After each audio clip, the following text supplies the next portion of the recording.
Gloire à toi, Jésus.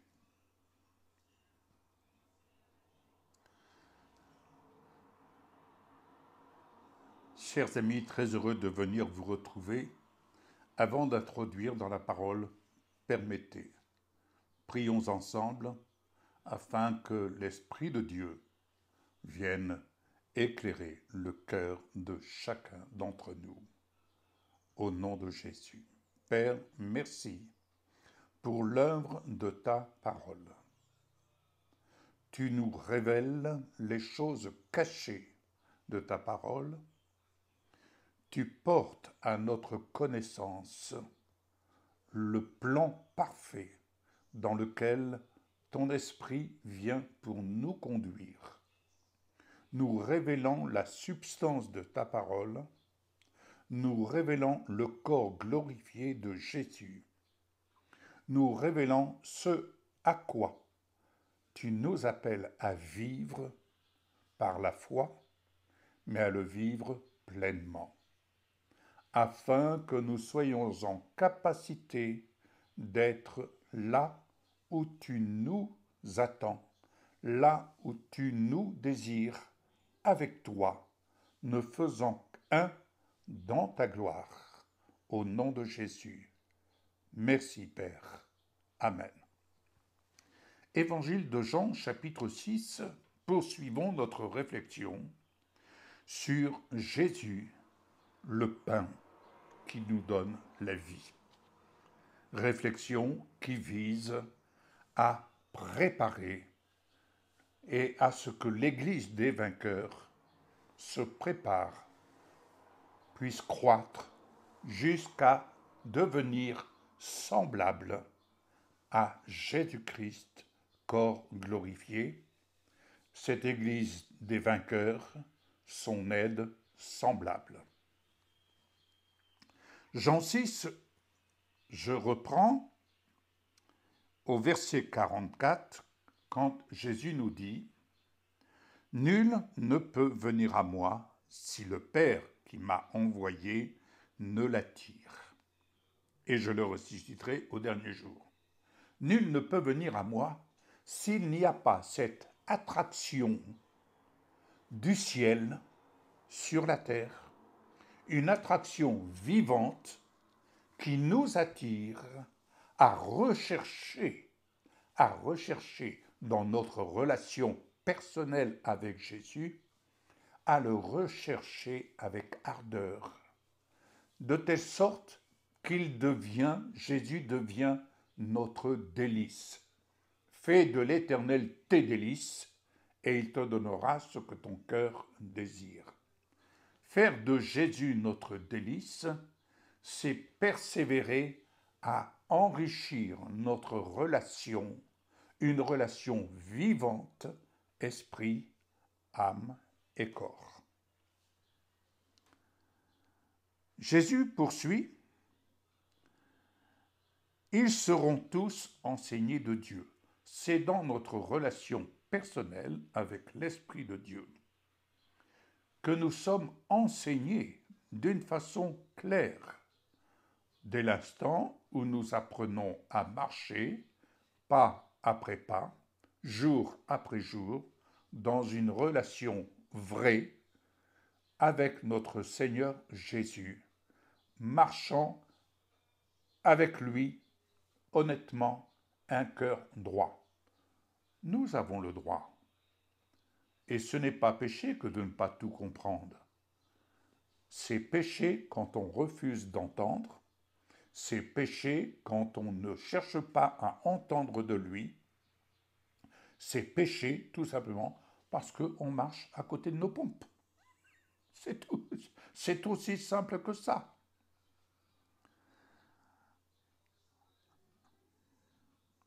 Jésus dira, en vérité, je vous le dis, celui qui croit en moi a la vie éternelle. Je suis le pain de vie. Je suis le pain de vie. Voilà la nourriture qui nous est indispensable. Je posais une question ce matin de quoi vous nourrissez-vous, esprit, âme et corps? À chacun de s'examiner. Je sais de quoi je me nourris plus amplement aujourd'hui qu'hier, mais je sais de quoi je me nourris et qui me fortifie et qui me permet de tenir debout face à tout ce qui peut m'environner de néfaste. Merci Seigneur, je sais en qui je vis et je sais qui vit en moi. Je sais où j'en suis avec ma relation personnelle avec mon Seigneur Jésus. Je sais en qui j'ai cru et je sais qui me conduit. Je m'en nourris et je m'en nourris encore plus amplement et dans l'espérance, comme cette femme pouvait dire, si seulement je puis toucher son vêtement, je serai guéri. Et moi, je me dis, si seulement je puis me nourrir plus amplement du corps glorifié de Jésus, alors je serai semblable à lui. Je suis le pain de vie. Vos pères, c'est Jésus qui parle, ont mangé la manne dans le désert et ils sont morts. Afin que, pardon, excusez, je reprends. Vos pères ont mangé la manne dans le désert et ils sont morts. C'est ici le pain qui descend du ciel, afin que celui qui en mange ne meure pas. Je rappelle Romains 2,7, ce que Paul écrit.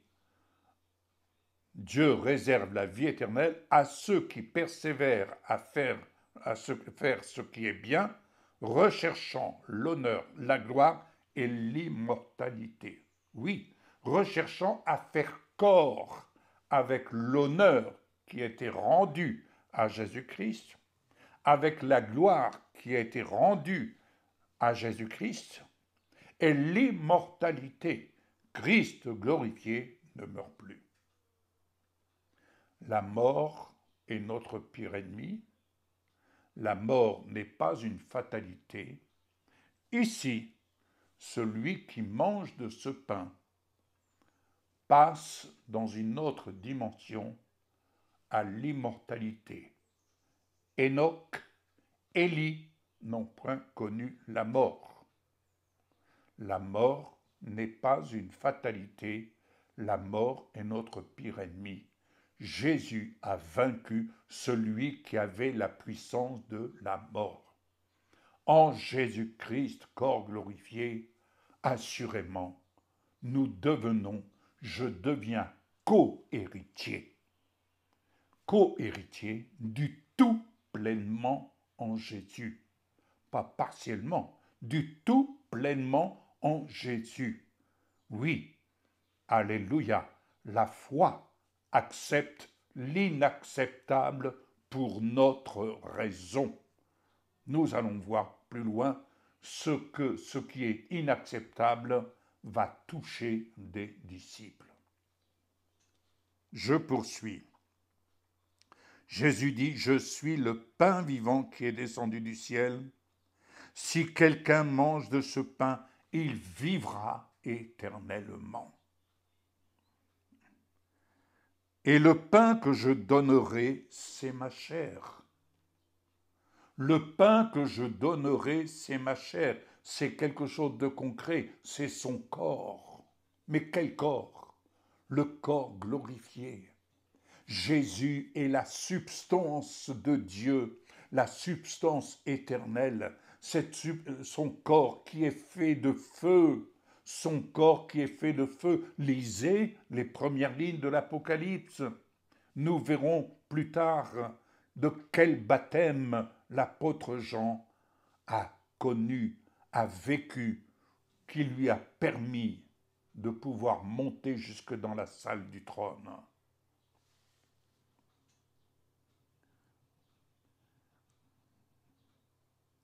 Les Juifs ont discuté entre eux.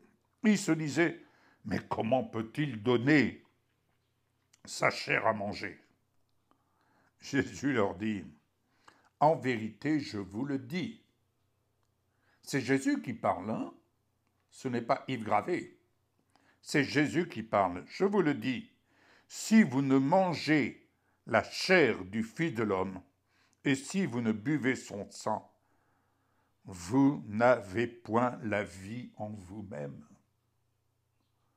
Alléluia. Rappelez-vous, je vous ai dit, pourquoi tant de malades? Tout simplement par manque de discernement du corps glorifié de Jésus. Par manque de discernement du corps glorifié de Jésus, nous nous cantonnons dans des rituels, mais sans discerner ou refusant de voir l'inacceptable pour notre raison. Oui, pour notre raison, ça ne passe pas.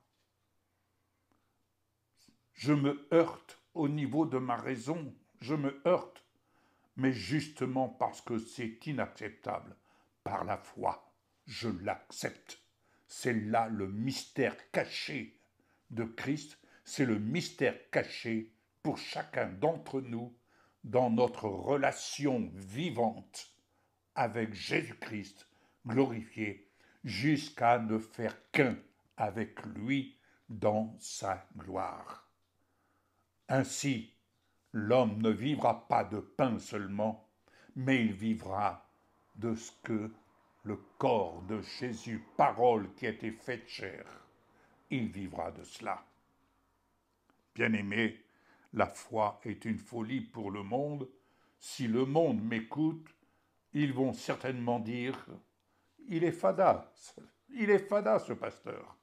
Ah oui, je suis fada, mais la foi est une sagesse de Dieu, mais une folie pour le monde. Celui qui mange ma chair et qui boit mon sang a la vie éternelle, et je le ressusciterai au dernier jour. Car ma chair est vraiment une nourriture, et mon sang est vraiment un breuvage. Ici, c'est l'illustration du corps de Jésus tel qu'il est aujourd'hui, corps glorifié. Avec qui entretenez-vous votre relation de foi? Amen. Mais une relation de foi avec Jésus-Christ qui n'est plus sur la croix. Il n'est plus sur la croix. Jésus-Christ est ressuscité. Jésus-Christ est corps glorifié. C'est avec lui que nous avons désormais, recouvert de son sang, qui nous justifie au Dieu du Père, nous avons un libre accès dans sa présence pour demeurer avec lui en haut et vivant en nouveauté de vie, nous apprenons, nous sommes destinés à faire la volonté du Père sur la terre comme au ciel. Car ma chair est vraiment une nourriture, et mon sang est vraiment un breuvage. Celui qui mange ma chair et qui boit mon sang demeure en moi, et je demeure en lui. Alléluia. Il demeure en moi, et moi je demeure en lui.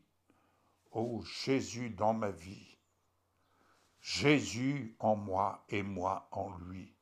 Quelle unité parfaite, quelle relation parfaite.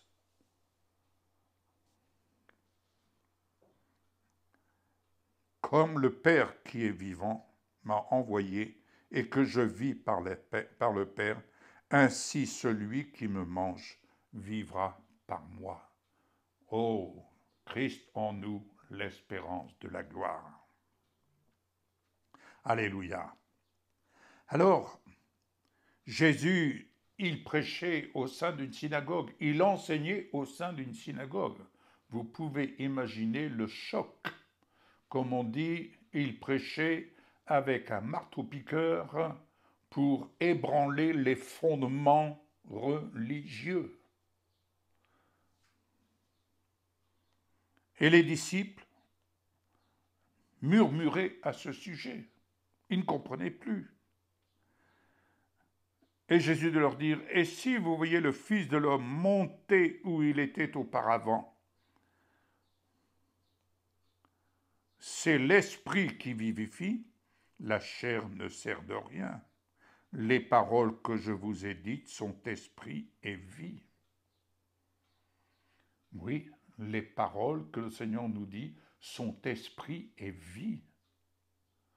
Il ne s'agit pas d'interpréter les paroles du Seigneur à notre petite sauce, mais de se laisser transporter dans la dimension de ce que cela représente et de ce que dans ces paroles qui sont esprit et vie, le Seigneur nous attire à lui, il nous attire à lui au point que nous puissions dire et que je puisse dire, ce n'est plus moi qui vis, c'est Christ qui vit en moi.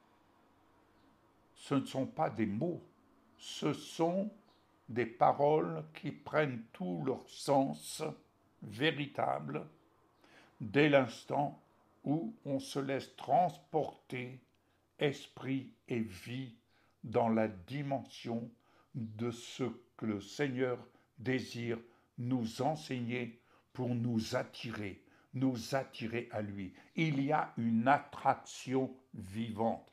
Pour ce faire, nous devons nous abandonner à lui et vivre l'inacceptable pour notre raison. Alléluia. Et Jésus dira, « Mais il est parmi vous quelques-uns qui ne croient point. » Car Jésus savait dès le commencement qui étaient ceux qui ne croyaient point et qui était celui qui le livrerait.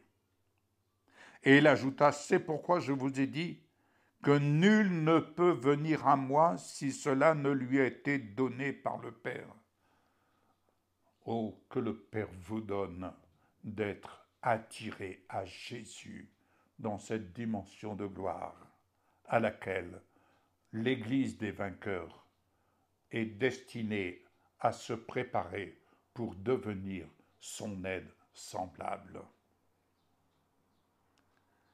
Et d'ailleurs, c'est là le choc, quand l'inacceptable prend le dessus sur la foi. Dès ce moment, plusieurs de ses disciples se retirèrent et ils n'allèrent plus avec lui. Ils se disaient, il veut faire de nous des cannibales. Alors qu'en définitive, bien-aimés, marcher par la foi en Jésus-Christ, c'est marcher à l'encontre de l'esprit de ce monde qui n'accepte pas l'inacceptable.